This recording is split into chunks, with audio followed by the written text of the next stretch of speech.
Hello friends, today we are back with another lesson, section 2, unit 14, the Reformation era in American society. In order to have a good knowledge of this lesson, you're supposed to study the previous section in details in order to understand every detail about section 2.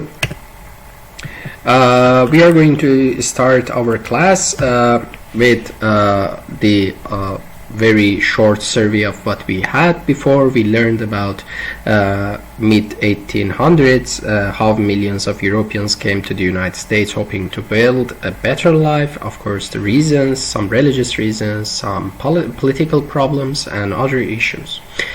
In this lesson, we are going to learn about the 19th century religious revival that launched movements to reform education and society.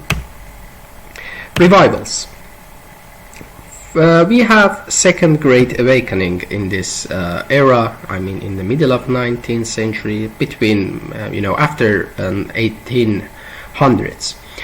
Preachers said that everyone could choose salvation, and this appealed to equality-loving Americans. Charles Finney, one of the preachers, believed that all sin consists in selfishness, and that religious faith led people to help each other. This also helped to awaken a spirit of reform, the Reformation era. After religious awakening, we will come to the reformations in the field of education. Second Great Awakening. Second Great Awakening, we are supposed to know some of the terms. First one is revival. Revival is a meeting to reawaken religious faith. Circuit riders, they are the preachers who rode from town to town holding meetings in a tent. For example, Peter Cartwright and Charles Finney. They preached that selfishness was sin and that faith led people to help each other. Here we see some of the terms like Reformation, Second Great Awakening, Transcendentalism, and Reformation in education, Temperance. These are some of the terms that you should be familiar with for the students who are interested in history and they want to know more about specific terms. I mean philosophical and political and historical terms. I would recommend them to study Transcendentalism, and I will be really thankful, and of course it will have some positive scores in your final exam if you give a presentation on Transcendentalism in 19th century America. You can also, some of you would also study about the Henry David Thoreau, a naturalist, a transcendentalist, and then we will see the relation between these literary movements and literary characters with historical phenomena. We have temperance. Temperance was a term coined in 19th century. Of course, I mean in terms of historical context, it was a campaign to stop the drinking of alcohol. And in some, because some of the workers back in America, they worked from morning up until evening. After they worked, they spent their time and money on alcohol. So some of the family members, even women, were uneasy with this fact. So they joined temperance movement. Business owners, the employers, were also uneasy with the fact that workers are not punctual, they do not run machines properly, so that's why they also joined this movement in order to ban the use of alcohol. Alcohol, of course, as I told you, made it hard for workers to concentrate on their works, and in 1851 Maine was the first state to ban alcohol. Establishing ideal communities was another topic for this period.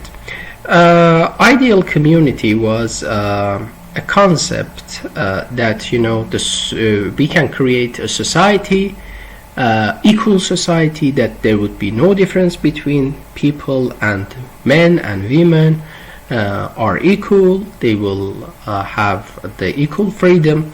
So we come across this term mostly in 19th century America.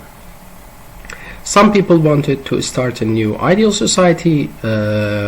Specifically, I would like to pinpoint the European immigrants, because they came from a nation that there was a political problem, there was some religious problems, there was no tolerance for religious differences. That's why they thought of establishing a community that there would be no difference, there would be tolerance for everyone.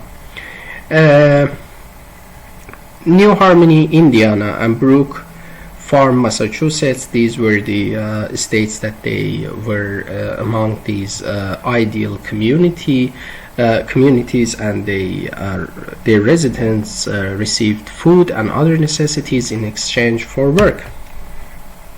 But on the other hand, as we see, they experienced conflicts and financial difficulties, because this society has no major basis in order to establish.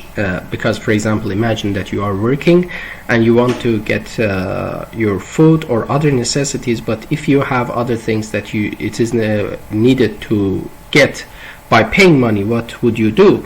So later these people faced some difficulties. That's why it ended only after a few years in America.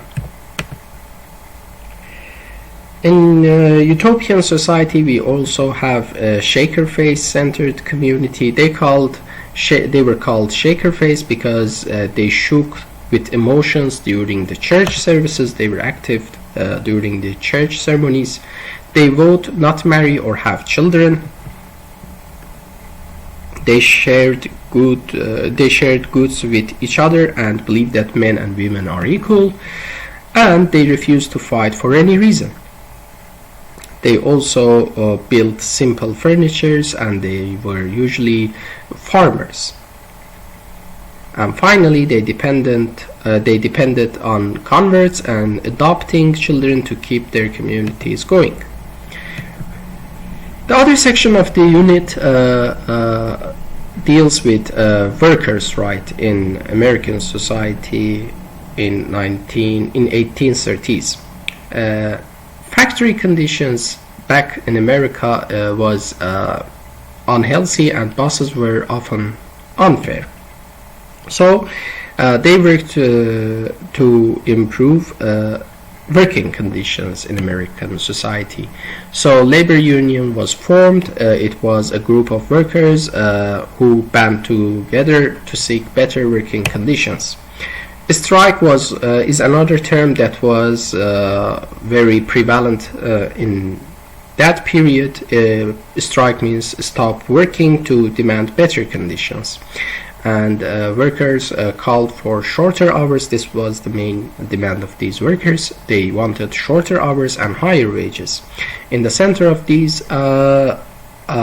strikes, women played essential roles. Young women workers at the Lowell mills in Massachusetts started a labor union.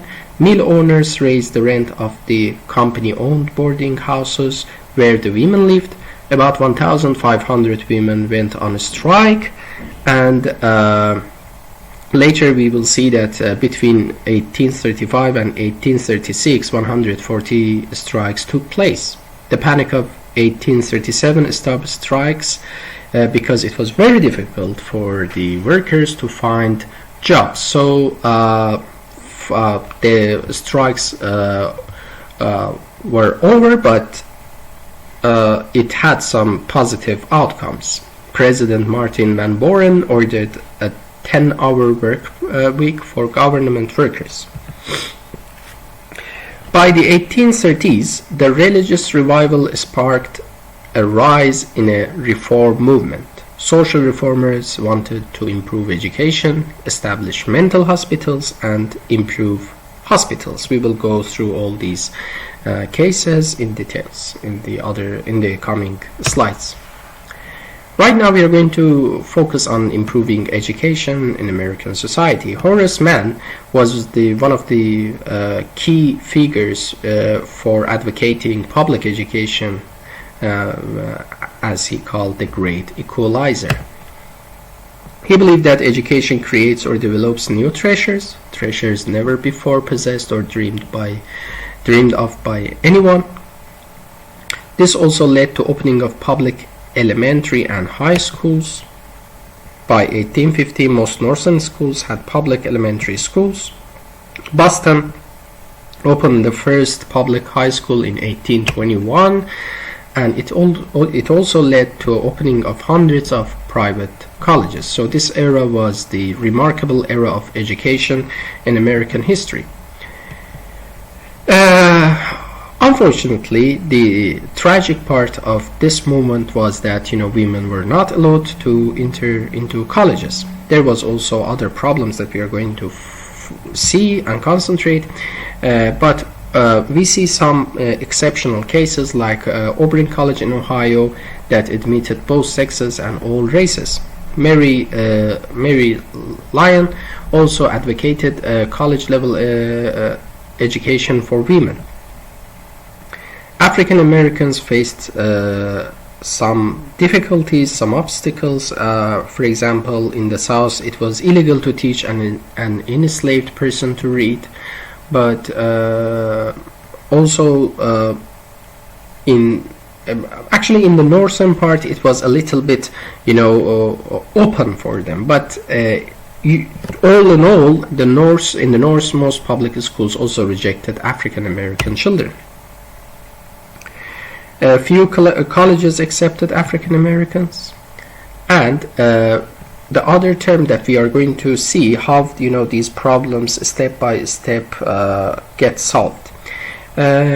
Expanding opportunities. First African American man to receive a college degree was Alexander Twilight in 1823. This is one of the key figures that you should be familiar with. Mary Patterson was the first African American woman to earn a college degree. She graduated from Oberlin College in 1862 and became a teacher. The other term of Reformation occurred for the need for caring for the people that they were in need of very basic things. Some reformers wanted to help those in most needed, for example, people in prison, people with mental illness, and people with disabilities. Dorotha Dix. Actually, this character helped a lot for American societies to take care of the mentally ill people. She was a reformer who discovered women who were locked in cold, filthy cells because they were mentally ill. She founded a mentally ill center for treatment, and she established this place. So with her help, 32 other new hospitals were built for mentally ill people. Thomas Gallaudet was another key character of Reformation period. He opened the first American school for deaf children in 1817, and consequently Samuel Howe opened Perkins School for the Blind in Boston in 1832. Prisons were other issues of America back then, because debtors, lifelong criminals, and child offenders were put in the same cells. So it was needed to discriminate these people and put them in different sections of prisons. Reformers demanded that children go to special schools, and they called for rehabilitation of adult prisoners. As you see here, we come across some questions, the major questions that might be in your exam from this section of Unit 14. Number 1 is how did religion and philosophy encourage people to improve society. The other question is how did the labor movement try to improve working conditions. And finally we come across the final question of this section, which is what aspects of society did reformers try to change. Today's lesson is over. I wish the best for you. Please try to study hard. I know that you are imprisoned within four walls, but there's no other way except being patient and passing this difficult time.